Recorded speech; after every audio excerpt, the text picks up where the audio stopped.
जय माता दी दोस्तों। मैं अनामिका एक बार फिर से स्वागत करती हूँ मन के दर्पण में। आपके और मेरे मन की बातों को लेकर एक बार मैं फिर से हाजिर हूँ।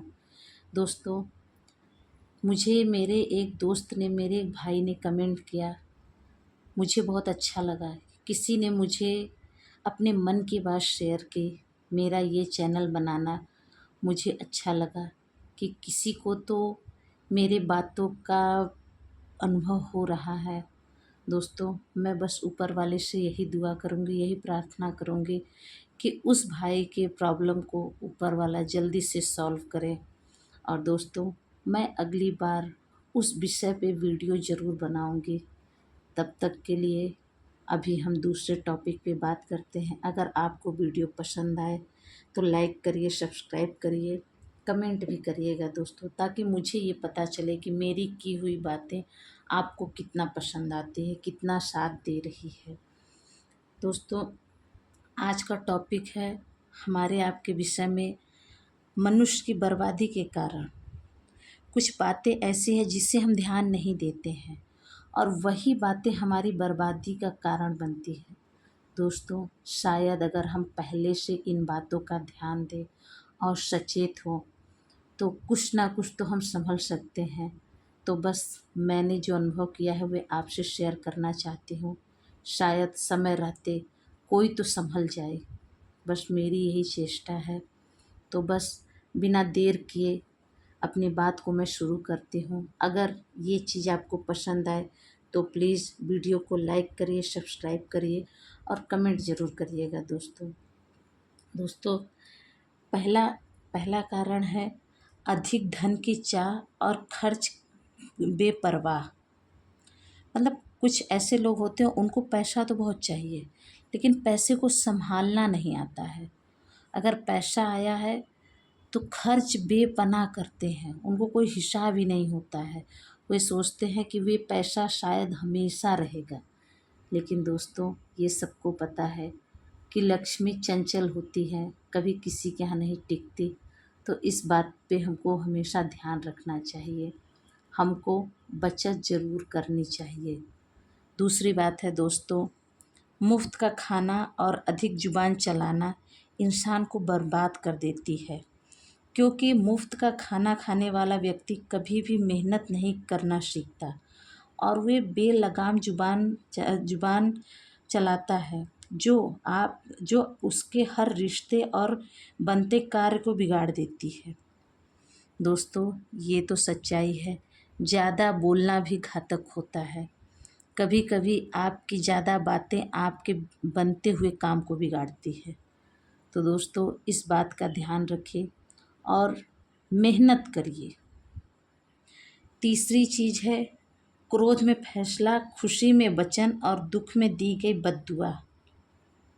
मैं दोबारा फिर से रिपीट करती हूँ। क्रोध में किया हुआ फैसला, खुशी में किया हुआ वचन, दुख में दिया हुआ बद्दुआ इंसान को हमेशा बर्बाद ही करता है। इसीलिए दोस्तों, कभी भी आप अगर क्रोधित हो तो शांत हो के तभी कोई फैसला लीजिए। दूसरा है कि जब भी आप बहुत ज़्यादा खुशी हो, उस प्रफुल्लता में आकर कोई ऐसा वचन ना दे पाए जो आगे आप पूरा ना कर सके। तीसरा है, कभी भी किसी को इतना दुखी मत करिए कि उसके दिल से बद्दुआ निकले। दोस्तों, बद्दुआ कभी भी किसी को नहीं छोड़ती। कुछ चीज़ें ये सब भी होती हैं हमारे बर्बादी का कारण। दोस्तों, इसीलिए कहा गया है हमेशा सबको खुश रखिए।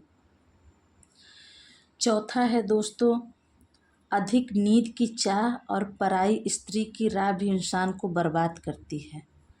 दोस्तों, ज़्यादा सोने वाला व्यक्ति कभी सफल नहीं होता है, क्योंकि उसको आराम चाहिए होता है।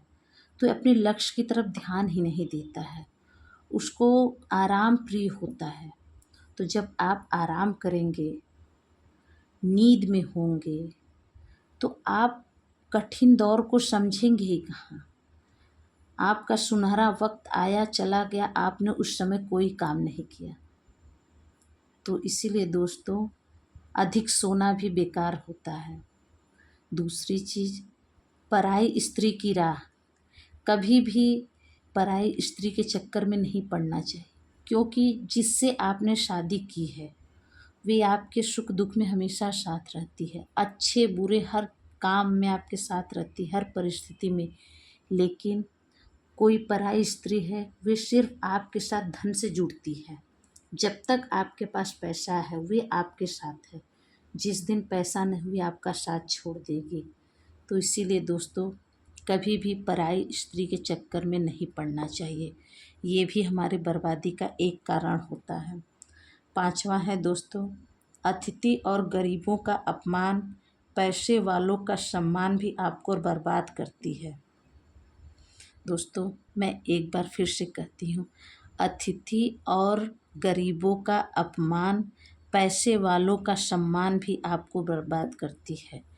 इसका मैं उदाहरण देती हूँ दोस्तों। हमारे बड़े बुजुर्गों ने कहा है कि कभी भी घोड़े के आगे और पैसे वाले नहीं सॉरी कभी भी घोड़े के पीछे और पैसे वाले के आगे नहीं चलना चाहिए, क्योंकि ये कब लात मार दे हमको नहीं पता चलता। तो इसीलिए संभल जाइए। आपकी जब तक ज़रूरत है पैसा वाला यूज करेगा तो हमेशा उनसे दूरी बना के रखिए। आज नहीं कल आपका समय ज़रूर बदलता है। दोस्तों, छठा है, बच्चे बुजुर्ग और असहाय व्यक्ति का कभी भी उपेक्षा नहीं करनी चाहिए। कभी भी किसी बच्चे और बुजुर्ग के और असहाय की उपेक्षा मतलब मजाक नहीं लेना चाहिए, जो हमारे बर्बादी का कारण बनती है। दोस्तों, भगवान कहते हैं कि कभी भी हमें अहंकार नहीं करना चाहिए, क्योंकि अहंकार ही व्यक्ति के पतन का कारण बनता है। जब हमारे पास सब कुछ होता है तो हमको उस चीज़ का घमंड हो जाता है, अहंकार हो जाता है, लेकिन उस व्यक्ति को उस समय वो ये चीज़ याद नहीं आती कि जो आज है मेरे पास कल ये रहेगा कि नहीं रहेगा। तो इसलिए अपने व्यवहार में सामान्यता लाना चाहिए। दोस्तों, अहंकार में व्यक्ति सही गलत का समझ भूल जाता है। उसे पता ही नहीं चलता कि वे क्या कर रहा है और अपने बर्बाद होने का कारण खोज ही लेता है। इसीलिए दोस्तों, कभी भी अहंकार नहीं करना चाहिए। दोस्तों, हमेशा गरीबों की सहायता करिए। प्रभु ने आपको जो कुछ भी दिया है, थोड़े से में कुछ भी नहीं है, कोई आपके घर आ जाए तो उसको भोजन तो करा दीजिए। पहले ज़माने में हमारे बड़े बुजुर्ग अगर हमारे दरवाजे पे कोई आता था तो वे अपने खाना खाते आते या नहीं, लेकिन दरवाजे पे आए व्यक्ति को ज़रूर भोजन देते थे। अब वे चीज़ें लुप्त होती जा रही हैं। तो दोस्तों, हमको उस चीज़ को करना चाहिए, किसी गरीब की मदद करनी चाहिए। आप जितने लायक हो उतने ही करिए, ये नहीं कि अपना लुटा के करिए, कोशिश तो करिए। तो दोस्तों, कुछ ऐसी बातें ये हैं जिन्हें आप समझ के ध्यान में रख के सुधार करने के बाद अपनी लाइफ को चेंज कर सकते हैं। शायद अगर मुसीबत में पड़े हों, परेशानी में हो, इन बातों को आप ध्यान रखें, शायद आपको नई सुबह की ओर जाने का रास्ता मिले। हमेशा प्रभु का स्मरण करिए, उन पे विश्वास करिए। समय ज़रूर बदलता है दोस्तों, ये मैं आपसे बोल रही हूँ। अगर आपको मेरी बताई हुई ये जानकारी अच्छी लगी हो तो प्लीज़ दोस्तों कमेंट बॉक्स में कमेंट ज़रूर करिएगा और वीडियो को लाइक करिए, सब्सक्राइब करिए, शेयर करिए दोस्तों, ताकि मेरी ये बातें कितने लोगों तक पहुँचे। शायद कोई तो ऐसा हो जिसको इस बातों से कुछ असर पड़े, तो कितनी दुआ मिलेगी। तो दोस्तों, प्लीज़ वीडियो को शेयर भी करिएगा, क्योंकि मेरा यही कोशिश है कि हर वे व्यक्ति जो अंदर से दुखी है उसको मेरी ये बातें ऊर्जा प्रदान करे। दोस्तों, मुझे अपने दोस्तों की खुशी चाहिए और कुछ भी नहीं।